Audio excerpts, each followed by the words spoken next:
अशोक चव्हाण हे स्वतः भ्रष्टाचारी आहेत, म्हणूनच त्यांना मुख्यमंत्रीपद गमवावं लागलं, अशा जहाल शब्दात माजी उपमुख्यमंत्री अजित पवार यांनी नांदेडमध्ये चव्हाण यांच्यावर टीका केली आहे.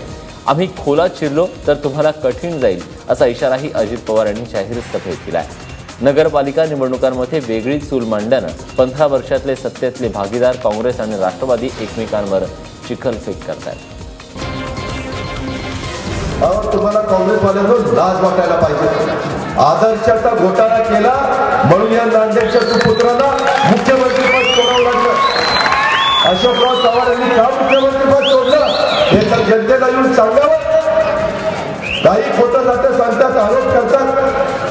तिथं मुख्यमंत्री म्हणून बसायला पाहिजे होतं, ते तर बाजूलाच राहिलं. नको त्या गोष्टी केल्या आणि त्यांना ते महत्वाचं पद सोडावं लागलं. जे काचेच्या घरामध्ये राहतात त्यांनी दुसऱ्यावर दगड मारायचा प्रयत्न करू नये. आम्ही दगड मारला तर सगळं घर कोलमडून पडेल त्यांचं. म्हणजे जाणून